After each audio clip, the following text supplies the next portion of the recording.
Bonjour, bienvenue dans cette nouvelle vidéo de Parole d'expert. Alors aujourd'hui on va parler d'investissement immobilier, notamment de plus-value immobilière avec une opération d'achat-revente. Pour ça j'ai le plaisir d'accueillir un de mes amis, Maxence. Salut Max. Bonjour. Bonjour Jérôme. Donc Max va nous parler un petit peu de son investissement et notamment de l'opération d'achat-revente qui lui a généré plusieurs dizaines de milliers d'euros de plus-value. Et tu vas nous raconter un petit peu cette belle aventure. Ok. Donc comment tu as acheté ton premier appartement? Qu'est-ce que c'était? Un investissement, du locatif, résidence principale? Comment ça s'est passé? D'accord, ok. Alors tout a commencé il y a 2 ans. Donc je cherchais à gagner un peu d'argent. Je n'avais pas d'argent du tout, pas d'apport, pas d'économie, rien du tout, juste un petit CDI. Et du coup j'ai commencé par chercher les petites annonces et les blogs, notamment le tien. Je me suis pas mal renseigné. Et du coup j'ai vu cette possibilité de faire un achat-revente et de dégager une plus-value sans être imposé, tant que c'était une résidence principale. Donc c'est pour ça, j'ai commencé par chercher ma résidence principale pour faire cet achat-revente, pour commencer à dégager un peu de cash, pour pouvoir continuer par la suite. Donc le premier objectif avec cet investissement, on peut appeler ça comme ça, c'était quand même de gagner de l'argent dès le départ. Tu avais besoin de sortir du cash tout de suite. Oui, c'est ça, c'est ça. Étant donné que je n'en avais pas du tout. Voilà, donc ta motivation c'était vraiment, donc le but c'était de générer du cash. Pour ça tu as dit, ce que je vais faire c'est faire une opération d'achat-revente. Tout à fait. Avec donc un point important quand même, c'est qu'à ce moment-là tu étais salarié. Voilà. Avec un CDI. À cette époque-là j'étais salarié. Donc là voilà, je reviens juste sur ce point-là parce que ça c'est quelque chose quand même assez important. Il y a des tas de possibilités d'investir, de types d'investissement, etc. Par contre, il y a un point qui facilite quand même, qui est, je dirais, le tapis rouge pour investir. Alors surtout par rapport aux banques, pas forcément par rapport à la situation financière, mais par rapport à la banque. C'est vraiment d'avoir un CDI, c'est vraiment C'était la seule condition. Voilà, la condition qu'il faut vraiment avoir. Donc même si c'est un petit CDI, même si c'est pas un gros salaire, le fait d'avoir un contrat en CDI, c'est quand même quelque chose qui peut vous aider à obtenir des prêts. Donc là, tu as acheté ta résidence, tu habitais dedans. Voilà, du coup j'ai acheté la résidence. Pendant 6 mois j'ai effectué les travaux moi-même du coup pour optimiser vraiment la plus-value. Gros travaux ou déco? Il y avait tout à refaire.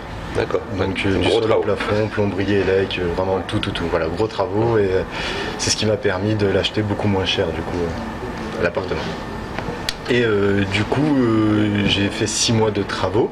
Et après j'habitais pendant 6 mois, le temps de pouvoir le mettre en vente, faire de belles photos. Opération complète 1 an quoi. En gros, entre l'achat, les travaux, voilà, vente, une petite année.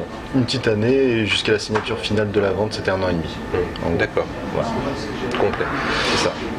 Donc bon, rien de compliqué, t'habitais dedans, et donc là l'intérêt c'est que du fait que c'était ta résidence principale, en revendant, t'as pas été imposé. Voilà, tout à fait, sur la plus-value, donc 100% du bénéfice, 100% de la plus-value, ça a été pour toi. Exactement. Bon, on va parler chiffres maintenant. Alors, combien t'as acheté, combien t'as revendu, combien ça t'a coûté? Je l'ai acheté tout compris 100 000 euros.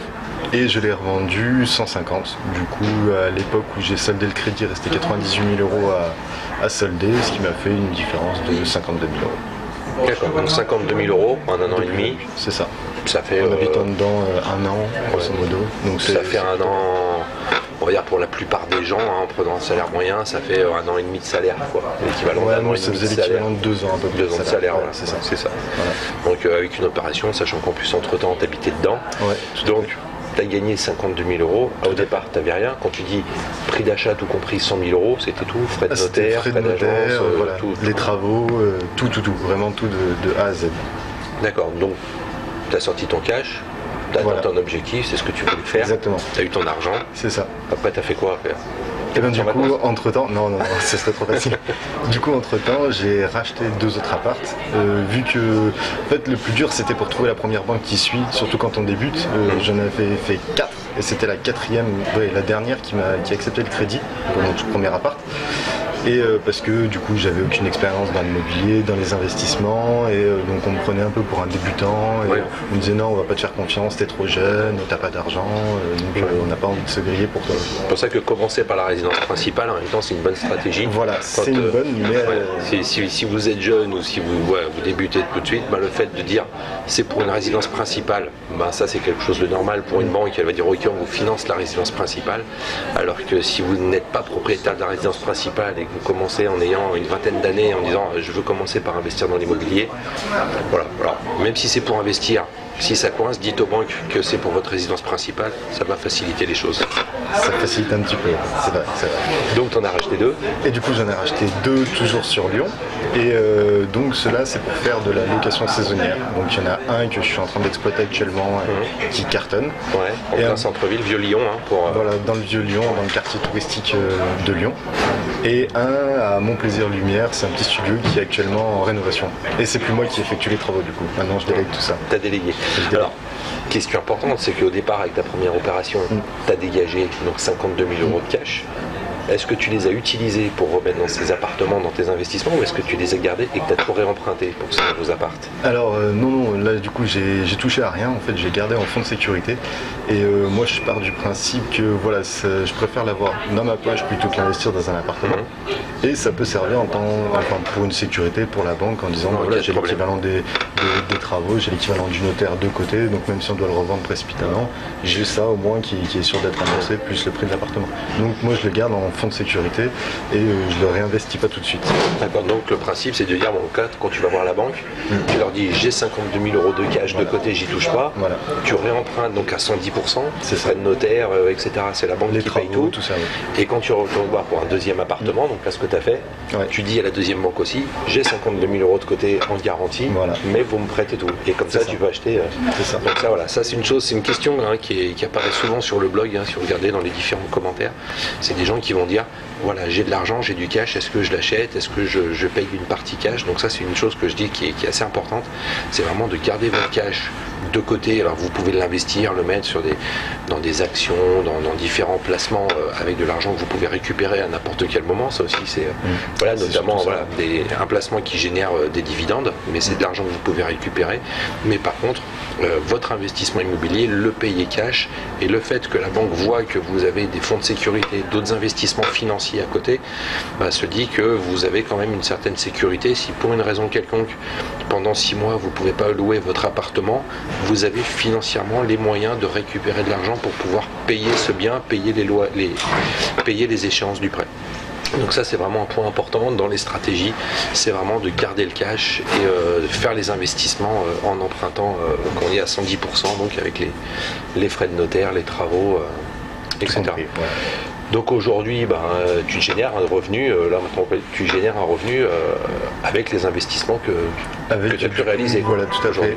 Avec le premier appartement que je loue, du coup le deuxième que j'ai acheté, celui-ci me génère suffisamment et beaucoup plus que mon salaire d'avant, ce qui m'a permis du coup de quitter mon boulot et de me lancer à fond dans l'immobilier, dans les créations de sociétés et tout ça. Voilà, donc là, je voulais vous présenter Max parce que vraiment c'est une super stratégie qu'il a adoptée. Commencer par acheter une résidence principale pour générer du cash et ensuite acheter des appartements qu'il exploite en location saisonnière. Et là, en tout, entre l'achat du premier appart et maintenant, il s'est passé quoi? 2 ans. 2 ans, voilà. 2 ans. Donc en 2 ans, tu as quitté ton job, tu t'es généré un revenu et tu constitues un patrimoine avec aujourd'hui 2 appartements. Facile, accessible à tout le monde, sans argent. Et t'as quel âge? J'ai 24 ans. Fastoche? Ouais. Voilà, donc c'est vraiment des gens, c'est vraiment des gens comme Max qu'il faut côtoyer. Alors, pour ceux qui suivent le blog, il faut savoir que Max fait partie de mon mastermind à Lyon, donc un petit groupe d'investisseurs immobiliers avec qui on échange pas mal d'informations. Donc on organise des réunions de temps en temps où vous pouvez venir aussi boire un verre avec nous. Donc ça, suivez un petit peu vos mails et l'activité du blog pour être au courant de ces différentes réunions, pour être certain d'avoir toutes les infos. Et vous vous inscrivez sur le formulaire qui est là sur le côté. Il y a soit un formulaire ici ou alors un petit encart si vous êtes sur YouTube qui apparaît là-haut. Vous pouvez aussi laisser vos commentaires, poser des questions à Max et moi, on se fera un plaisir de vous répondre. Tout à fait. Voilà, merci de nous avoir suivis. On se retrouve bientôt pour une autre série de paroles d'experts. Allez, ciao, à bientôt. Ciao.